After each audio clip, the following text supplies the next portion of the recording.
சித்தத்துக்கு ஏற்றவனான தாவீதை ராஜாவாக சாமுவேல் மூலமாக தேவன் அபிஷேகித்திருந்த போது, அப்படி ராஜாவாக அபிஷேகம் பண்ணப்பட்டிருந்த தாவீதை கண்டு சவுல் ஒரு தீர்மானம் எடுத்தான். என்னவென்று? தாவீதை கொன்றுவிட வேண்டும். என்னங்க சவுலுடைய வாழ்க்கை எந்த அளவுக்கு போயிடுச்சு பாருங்க. சவுலுக்கு பிடித்திருந்த அந்த பைத்தியம் தேவனுடைய நோக்கத்தை, தேவனுடைய திட்டத்தை, தேவனுடைய சித்தத்தையே எதிர்க்க வேண்டும். தேவைப்பட்டால் அதை முறியடித்து விட வேண்டும், தேவ சித்தத்தை. இது சாத்தியமாக? இது ஏற்றுக்கொள்ளக்கூடிய ஒரு வாழ்க்கையா? தாவீதை கொல்ல வேண்டும் என்கிற செயலிலே சவுல் ஆளுகையை அசட்டை செய்து, தன்னுடைய பொறுப்புகளையும் அசட்டை செய்து, தாவீது எங்கே சிக்குவான், தாவீதை எப்படி பிடிக்கணும், தாவீது எங்க சுத்திக்கிட்டு இருக்கான், தாவீது எங்க ஒளிஞ்சுகிட்டு இருக்கிறான், இதே வேலையா நிறைய பேரை உளவாளிகளா ஏற்பாடு பண்றான். எனக்கு அப்பப்போ தாவீதை குறிச்ச இன்ஃபர்மேஷன் வந்துகிட்டே இருக்கணும். தாவீது எங்க மறைஞ்சிருக்கிறான், தாவீது யார் யார் கூட இருக்கான், எங்க சாப்பிட்டுக்கிட்டு இருக்கான், இப்படி எல்லா விஷயமும் எனக்கு வந்துகிட்டே இருக்கணும். அப்படி இன்ஃபர்மேஷன் வருவதுதான் தாமதம். உடனே சவுல் என்ன செய்யறான்? உடனே தன்னோடு இருக்கிற சேனை எல்லாத்தையும் திரட்டிக்கிட்டு போய் தாவீதை கொலை பண்ணணும்னு தொடர்றான். அப்படி எத்தனையோ தரம் சவுல் முயற்சித்துக் கொண்டே இருந்தான். அப்படி முயற்சிகளை செய்து செய்து தாவீதை கொல்ல வேண்டும் என்று எல்லா விதமான முயற்சிகளையும் எடுத்துக்கொண்டிருந்த சமயத்துல ஒரு பயங்கரமான ஒரு துன்மார்க்க காரியத்துக்கு சவுலும் சவுலோடு கூட இருந்தவர்களும் இறங்கினார்கள். அவர்கள் செய்த அந்த பயங்கர துன்மார்க்கமான பணியை குறித்து, அந்த துஷ்டகரமான காரியத்தை குறித்து தாவீதுக்கு தெரிய வந்த போது, இவ்வளவு பயங்கர துன்மார்க்கத்திற்கு இறங்குகிறவர்கள் என்னை உயிரோடு வைப்பார்களா என்ன? கண்டிப்பா என்னை கொன்று விடுவார்கள். இந்த பயத்தோடு, பீதியோடு, பாரத்தோடு அழுது ஜெப விண்ணப்பம் பண்ணுகிறான். கவனிங்க, சிங்கங்களைப் போல என்னை அவர்கள் துண்டு துண்டாய் பீறி போட வேண்டும் என்று என்னை தேடிக்கொண்டிருக்கிறார்கள். எனக்கு சகாயம் பண்ணுவோர் ஒருவரும் இல்லை என்பதை அவர்கள் அறிந்து என்னை கொலை செய்ய தேடுகிறார்கள். இவர்கள் பயங்கரமான துஷ்டர்கள் ஆண்டவரே, எனக்கு இறங்குங்க ராஜா என்று அவன் ஜெபிக்கின்றான்.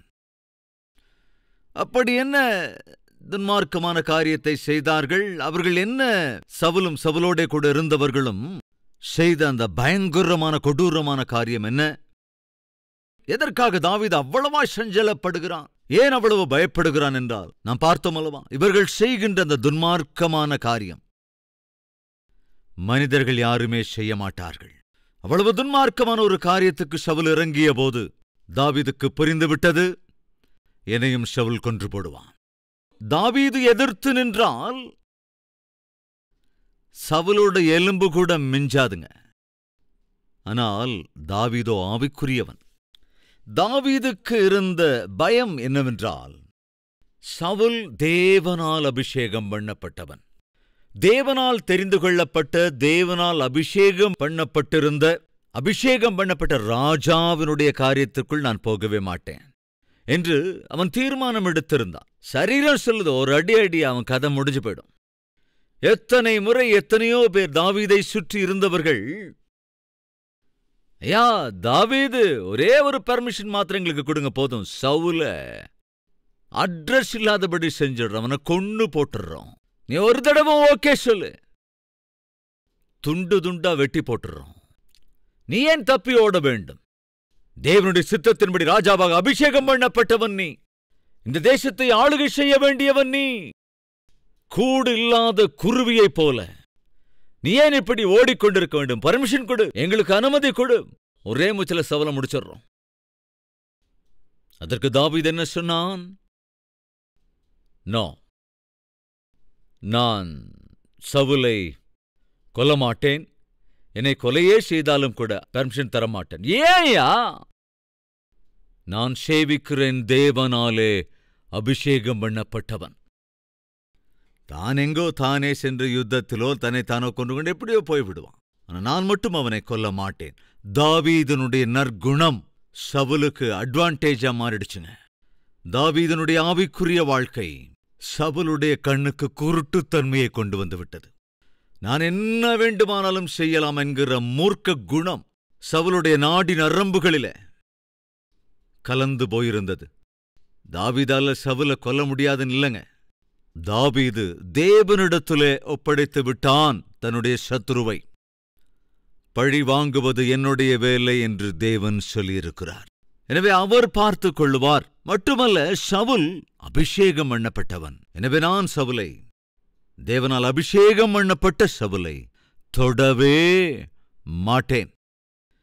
எத்தனையோ முறை அவனுடைய மாம்சம் சொன்னது, தாவீது ஒரே ஒரு அடி சவுலோட காரியம் முடிஞ்சு போயிடும். சிங்காசனத்தை, உன்னுடைய குடும்பத்தை, உன்னுடைய வீட்டை, உனக்கிருந்த அந்த நிம்மதியான அமைதியான சூழல்கள் எல்லாவற்றையும் விட்டுவிட்டு இன்னும் எத்தனை காலம் வனாந்தரத்திலேயே சுற்றுவாய்? இன்னும் எத்தனை காலத்துக்கு இப்படி உயிரை கையில் பிடித்துக் கொண்டு தப்பியோடிக்கொண்டே இருப்பாய்? யோசிச்சு பாருங்க, எத்தனை காலம் அப்படி தப்பியோடிக்கிட்டே இருந்தான்? 1 வருஷம் இல்லைங்க, 2 வருஷம் இல்லைங்க, 3 வருஷம் இல்லைங்க, 4 வருஷங்கள் இல்லைங்க, 5 வருஷங்களும் இல்லைங்க, 10 வருஷங்கள் இல்லைங்க. இருக்கிற இடத்தை விட்டு, தன்னுடைய வீட்டை விட்டு, தன்னுடைய குடும்பத்தை விட்டு, சுக சௌக்கிய சந்தோஷ சமாதானங்களை விட்டு, எங்கே சவுல் தன்னை கொன்று விடுவானோ என்கிற பயத்தோடு கூட சுமார் 10-13 வருடங்களாக தாவீது வனாந்தரவாசியாய் திரிய வேண்டியிருந்தது. எந்த வேளையில் எங்கே சாப்பிடுவானோ தெரியாது, எப்படி வயிறு நிரம்புமோ தெரியாது. யார் தெரியுமாங்க வேண? தேசத்தையே அரசாட்சி செய்ய வேண்டியவன், உன்னதமான ஸ்தானத்திலே தான் இருக்க வேண்டியவன். அந்த உன்னதமான ஸ்தானத்தில் இருக்க முடியாதபடி தடையாக இருந்தான் சவுல். இப்படி எத்தனை காலம் தேவன் ஒரு நபரை தாம் தெரிந்து கொண்ட தம்முடைய திட்டத்திற்குள் வராதபடி தேவன் எத்தனை காலத்திற்கு துன்மார்க்கர்களை, துஷ்டர்களை தடையாக வைத்திருப்பார்? தொடர்ந்து அவர்கள் செய்யும் இடையூறுகளுக்கு இடம் கொடுத்திருப்பார் என்ற கேள்வி எழுப்புவீர்கள் என்றால் தயவு செஞ்சு கவனிக்கணும். உன்னை எப்பொழுது உயர்த்த வேண்டும், எப்பொழுது கனப்படுத்த வேண்டும், உன்னை பெரிய ஆளாக்க வேண்டும் என்பது ஜீவனுள்ள தேவனுக்கு நன்றாக தெரியும். இஸ்ரவேல் ஜனங்களுக்கு ஒரு தலைவனுடைய தேவை ஏற்பட்ட போது தலைவனுக்கேற்ற தகுதிகளை மோசே பெற்றிருப்பதற்கு இஸ்ரவேல் ஜனங்கள் அதுவரைக்கும் கைதிகள், அடிமைகளாக இருந்தார்கள். ஆனால் இப்பொழுது அவர்கள் ஒரு தேசமாக மாறப்போகிறார்கள். அப்படி ஒருவேளை ஒரு தேசமாக மாறுவார்கள் என்றால் அவர்கள் தேசத்திற்கு என்ன வேண்டும்? அரசாங்கம் வேண்டும். அந்த அரசாங்கத்திற்கு கண்டிப்பாக ஒரு நல்ல தலைவன் வேண்டும், வழிநடத்துகிற ஒருவன் வேண்டும். ஒரு தேசத்தை ஸ்திரப்படுத்த வேண்டும் என்றால், ஒரு தேசத்தை உருவாக்க வேண்டும் என்றால் அதற்கு தேவையான ஞானம் வேண்டும். இஸ்ரவேல் என்கிற தேசத்தை உருவாக்குவதற்காக தேவன் மோசேக்கு எங்கே அதற்கான ஏற்பாடுகளை செய்தார்? பார்வோனுடைய வீட்டிலேயே, பார்வோனுடைய பேரனாக ஒரு தேசத்தை வழிநடத்துவதற்கு தேவையான ஞானம் எல்லாவற்றையும் தேவன் மோசேக்கு அருளிச் செய்தார். 40 வருடங்கள். மோசேயினுடைய அவசரத்தினாலே, தன்னுடைய சக்தியை யுத்தியை சார்ந்திருந்ததினாலே ஒரு எகிப்தியனை கொன்றுவிட்டான். அதன் விளைவாக பார்வோன் மோசேயை கொல்ல வேண்டும் என்று முயற்சி செய்தபோது மோசே தப்பி ஓடினான், வனாந்தரத்துக்கு தப்பி ஓடினான். தேசத்தை ஆளுகை செய்ய வேண்டியவன். ஆக்சுவலா பார்வோனுடைய குமாரத்திக்கு குமாரர்களோ குமாரத்திகளோ இல்லை. பார்வோனுக்கும் குமாரர்கள் இல்லை, இருந்தது ஒரே ஒரு மகள்தான். அந்த ஒரு மகளுக்கு பிள்ளைகள் இல்லை. எனவேதான் மோசேயை எடுத்து வளர்த்தாள். சோ அதனால் வரப்போகிற நாட்களிலே மோசே குறிப்பாக உலகத்திலேயே பெரிய நாடு என்று அறியப்பட்டிருந்த எகிப்து தேசத்தை ஆளுகை செய்ய போகிற ராஜாவாக போகிறான். அப்படி ராஜா ஆவதற்காக எல்லாவிதமான ஏற்பாடுகளும் கூட பார்வோனுடைய குமாரத்தியால் மோசேக்கு அளிக்கப்பட்டது. ஒரு ராஜாவுக்கு இருக்க வேண்டிய எல்லாவிதமான ஞானத்தையும் ஊட்டி வளர்த்தாள் மோசேக்கு. அதே ஞானத்தை தேவன் என்ன செய்தார்? ஒரு ராஜ்யத்தை உருவாக்குவதற்கு தேவையாக இருக்கிற தலைவனுக்குரிய பண்பை மோசேக்கு கற்பித்தார். ஆனால் மோசே செய்த அந்த தவறான காரியத்தினால் அவன் வனாந்தரத்தில் இருந்தபோது, தப்பியோடி அங்கே இருந்தபோது, அங்கே அவன் எதை கற்றுக்கொண்டான்? ஆவிக்குரிய பாடங்களை கற்றுக்கொண்டான். விசுவாசத்தை வளர்த்து கொண்டான். பொறுமையை, சாந்த குணத்தை கற்றுக்கொண்டான். இரக்க குணத்தை, தயாள குணத்தை அவன் கற்றுக்கொண்டான். தேவனை சார்ந்திருப்பதை கற்றுக்கொண்டான். 40 ஆண்டுகால ஸ்பிரிச்சுவல் ட்ரைனிங்குக்கு பிறகு எப்பொழுது மோசே ஒரு நொறுங்குண்ட நிலைக்கு தள்ளப்பட்டானோ, மோசே சகல வித்தைகளையும் கற்றுத் தேர்ந்தபோது அவனுக்குள் வந்த எண்ணம் என்ன? என்னுடைய மக்களை விடுவிக்கக்கூடிய பலன் எனக்கு இருக்கிறது என்று நினைத்தான். என்று நினைத்ததால் தான் அவசரப்பட்டான். அதன் விளைவாகத்தான் வனாந்தரவாசியாக வேண்டியிருந்தது. அப்படி வனாந்தரத்திலே தனியாளாய் ஆடுகளை மேய்த்து கொண்டிருந்த போது அவனுக்கு புரிந்தது என்னவென்று, என்னுடைய ஜனங்கள் எல்லோரையும் நான் பார்வோன் கரத்திலிருந்து என்னால் விடுவிக்க முடியும், அப்பேற்பட்ட பலம் எனக்கு இருக்கிறது என்று நான் நினைத்தேன். ஆனா இன்னைக்கு அட்லீஸ்ட் என்னை நானே விடுவித்துக் கொள்ள முடியாத பலவீனன் என்பதை நான் புரிந்து கொண்டேன். எப்பொழுது தான் 0 என்று அறிந்து கொண்டானோ, தேவன் உடனே அவன் பட்சமாய் நின்று நான் உன்னை ஹீரோ ஆக்குகிறேன் என்றார்.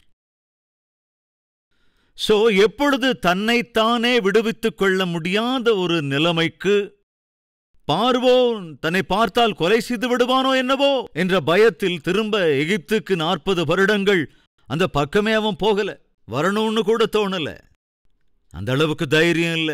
அப்பதான் புரிஞ்சுக்கிட்டான், என்னுடைய பலத்தை கொண்டு என்னுடைய திறமையை கொண்டு என்னுடைய ஜனத்தை விடுவிப்பேன் என்று நினைத்தேன். ஆனால் அது தவறானது. இதுதான் என்னுடைய நிலைமை, இதுதான் என்னுடைய உண்மையான நிலை. தேசத்தையே எழுப்புதலுக்குள் நடத்த வேண்டும் என நினைத்தேன், ஆனால் இப்போ ஆடுகளை மேய்த்துக் கொண்டிருக்கேன், இதுதான் என்னுடைய நிலைமை என்று தன்னுடைய நிலையை அவன் உணர்ந்து கொண்ட போது தேவன் அவனை பார்த்து, மோசே மோசே வா, என்னுடைய ஜனங்களாகிய இஸ்ரவேல் ஜனங்களை எகிப்திலிருந்து பார்வோனின் அடிமைத்தனத்திலிருந்து விடுவிப்பதற்கு நான் உன்னை அனுப்பி வைக்கப் போகின்றேன், வா என்று எப்பங்க சொன்னாரு? 40 ஆண்டுகளுக்கு பிறகு முழுமையாக தேவனின் மீது சார்ந்திருப்பது, கஷ்டங்கள் சிரமங்களுக்கு மத்தியில் கண்ணீரின் பள்ளத்தாக்குகளிலே நிராசையோடு சோர்வோடு கூட மோசே கடந்தபோது கற்றுக்கொண்ட ஆவிக்குரிய பாடங்களின் விளைவாக தான் இருந்த நிலைமையில் அப்படியே தேவனை பற்றிக் கொண்டான். அவனுக்கு புரிந்து விட்டது, தேவன் இல்லாமல், தேவனுடைய உதவி இல்லாமல் நான் சாதிக்கக்கூடியதென்று எதுவும் இல்லை. தேவனே எனக்கு ஆதாரம், தேவன்தான் எனக்கு துணை, தேவன்தான் எனக்கு திக்கு என்று மனப்பூர்வமாய் சொல்லக்கூடிய ஒரு ஸ்தானத்துக்கு மோசே வந்தான். எங்க? வனாந்தரத்தில். எப்போ? எல்லாவற்றையும் இழந்தபோது, எல்லோரையும் இழந்து நின்றபோது, தனக்கென்றிருந்த எல்லாவற்றையும் இழந்தபோது, ஐஸ்வர்யம் அதிகாரம் எல்லாவற்றையும் விட்டுவிட்ட போது, ஒரு ஆடு மேய்ப்பனாக மிஞ்சி இருந்தபோது அவன் புரிந்து கொண்டான் தன்னுடைய உண்மையான நிலை என்ன என்பதை. அப்பொழுது மோசேயை தேவன் என்ன செய்தார்? வா, இப்ப உனக்கு புரிஞ்சிருச்சுல உன்னுடைய நிலைமை. அப்பேற்பட்ட உன்னை நான் பார்வோனிடத்திலே கொண்டு போய் பார்வோனின் தலைவணங்கச் செய்து என்னுடைய ஜனங்களை எகிப்திலிருந்து விடுவிக்கக்கூடிய அற்புத தலைவனாக நான் உன்னை அனுப்பி வைக்கப் போகிறேன், வா. எப்போ? என்னால எதுவும் முடியாத ஆண்டவரே, நான் போக மாட்டேன், எனக்கு ஒழுங்கா பேச வராத ஆண்டவரே, என்னை யாரும் நம்ப மாட்டாங்க, நான் ஒரு திக்குவாய் ஆண்டவரே, தயவு செஞ்சு என்னை விட்டுருங்க என்று சொன்னபோது மோசேயினிடத்தில் தேவன் என்ன சொன்னார்?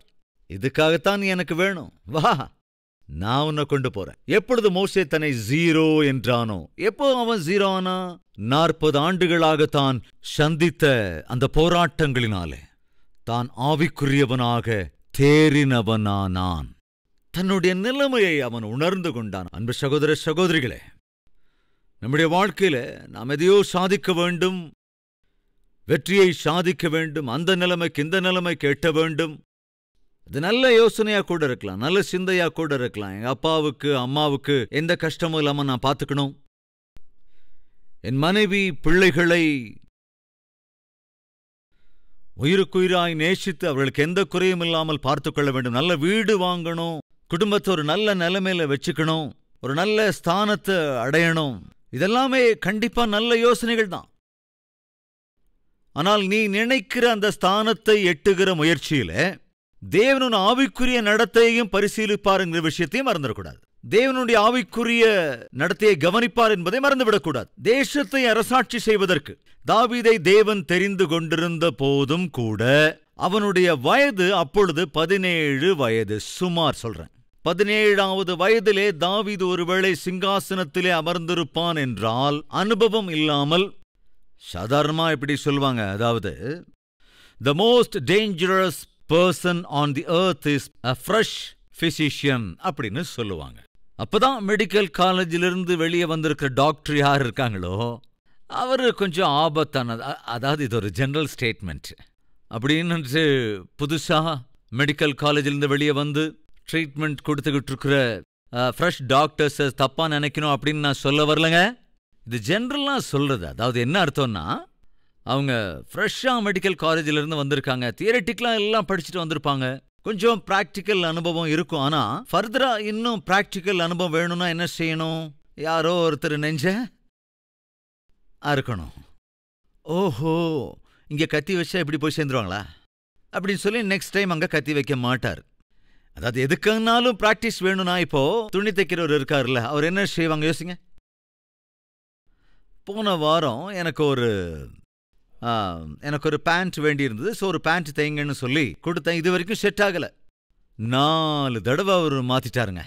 அது பேண்ட்டாக இருக்கிறதால மறுபடியும் கொடுக்குறேன், மறுபடியும் கட் பண்ணுறாரு, மறுபடியும் கொடுக்குறாரு, நான் மறுபடியும் கொடுக்குறேன், மறுபடியும் கட் பண்ணுறாரு, மறுபடியும் தைக்கிறாரு. இதே ஹார்ட் ப்ராப்ளம் வந்தால் கொஞ்சம் யோசிச்சு பாருங்களேன், அவர் கதை அவ்வளோதான் இல்லையா?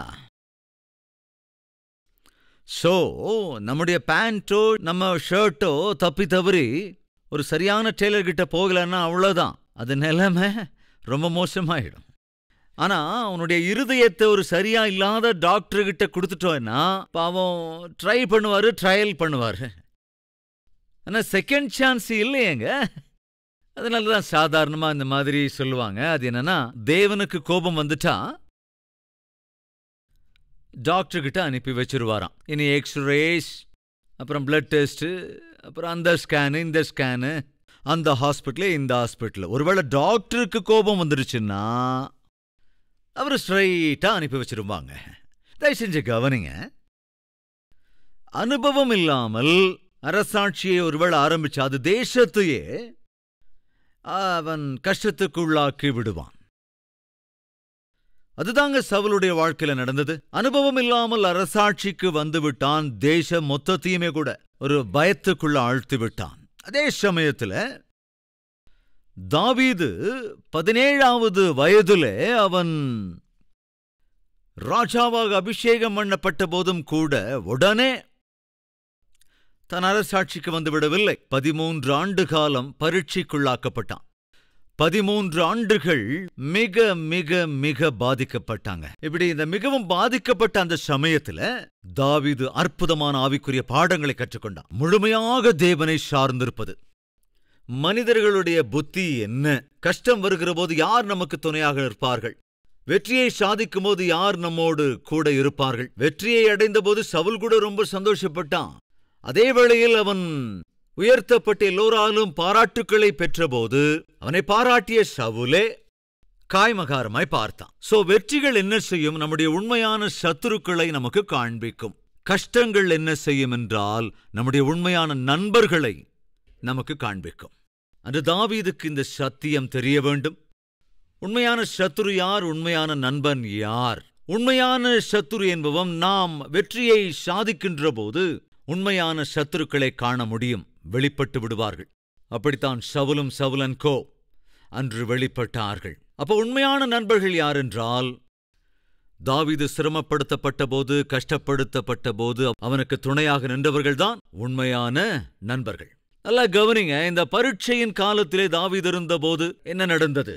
சவுல் ஆங்காங்கே தன் ஆட்களை வைத்திருந்தான். தாவீது எங்க இருக்கான எனக்கு இன்ஃபர்மேஷன் கொடுங்க, அங்கேயே வந்து நான் அவனை கொன்று விடுகிறேன் என்று.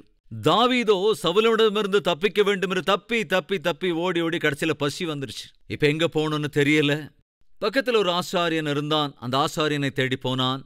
அந்த ஆசாரியன் இடத்திலே போய் சாப்பிட ஏதாவது இருக்கிறதா என்று கேட்டான். நீ பரிசுத்தமாக இருக்கிறாய் என்றால் ஆசாரியர்கள் புசிக்கிற அப்பங்கள் இருக்கிறது. ஒருவேளை அவன் என்ன சொன்னான் என்று பார்க்கலாம். 1 சாமுவேல் 21:6.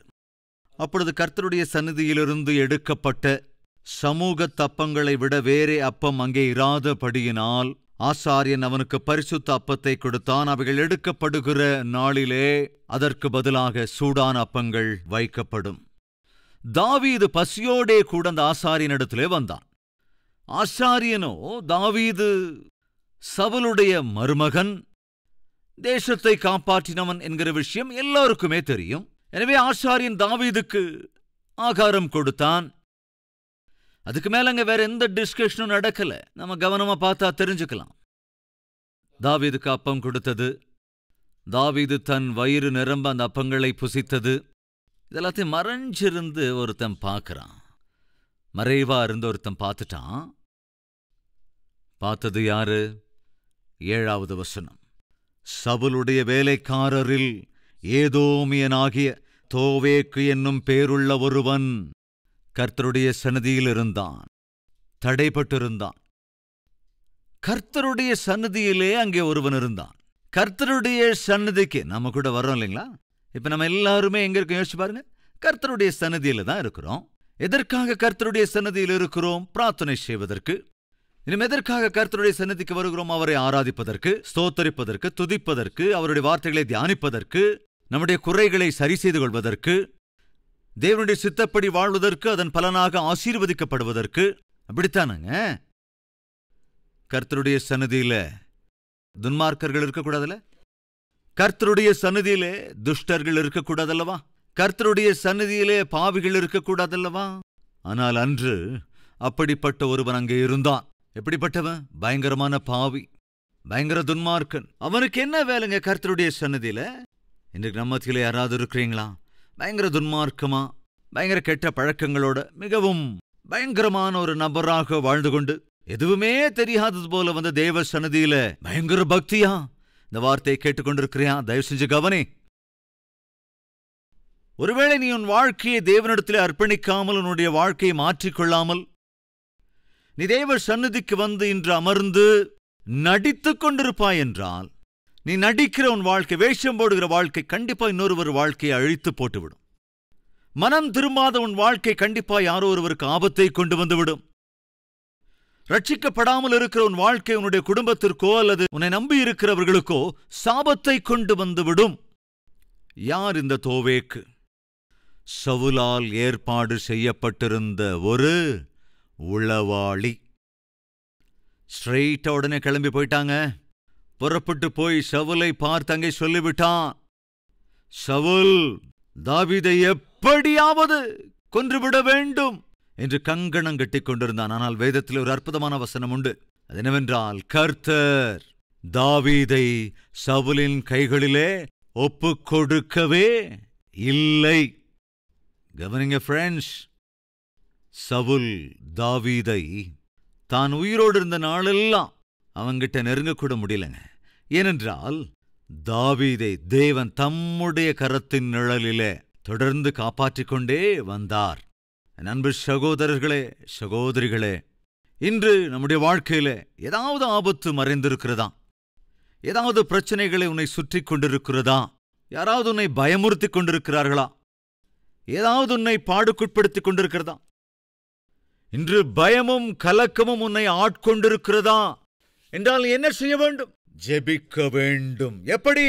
முழு இருதயத்தோடு கூட தாவீது செய்தது அதுதான். மறைந்திருந்த ஆபத்து, மன்றாடின இருதயம், அருளப்பட்ட சமாதானம். சகோதரனே ஜெபம் பண்ணு, சகோதரியே ஜெபம் பண்ணு. ஏனென்றால் அருளப்படவிருக்கிறது என்ன? தேவனுடைய சமாதானம். நீ நினைத்ததைக் காட்டிலும், வேண்டிக் கொண்டதைக் காட்டிலும் அளவுக்கு அதிகமான சமாதானம் தேவன் உனக்கு தர வேண்டும் என்று ஆசைப்படுகிறார். நீ செய்ய வேண்டியதெல்லாம் தாவீதைப் போல ஜெபிப்பதுதான்.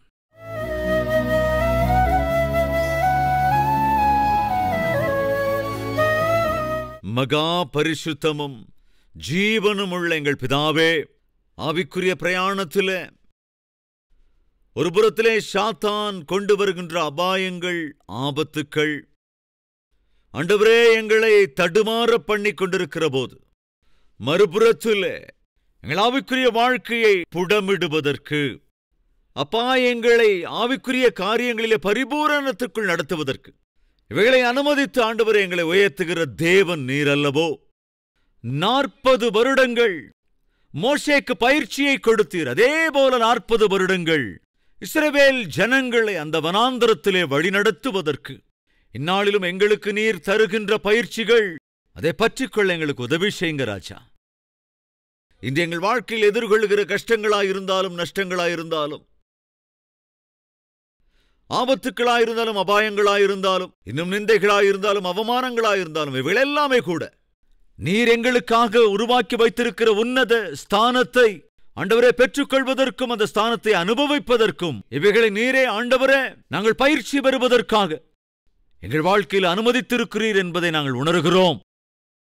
எனவே எந்த பிரச்சனைக்கும் பயப்படாமல், எந்த சத்துருவுக்கும் தலை வணங்காமல், இப்பேற்பட்ட கஷ்டம் வந்தாலும் உம்முடைய சன்னதியில் தாவீதைப் போல ஜெபித்து தைரியமா எல்லா சூழ்நிலைகளையும் எதிர்கொள்ள எங்களுக்கு கிருபை அருள வேண்டும் என்றும் இயேசுவின் நாமத்தில் வேண்டிக் கொள்கிறோம் பிதாவே. ஆமென். எங்கள் முகவரி: கல்வரி, தபால் பெட்டி எண் 30, குக்கட்பள்ளி, ஹைதராபாத் 72.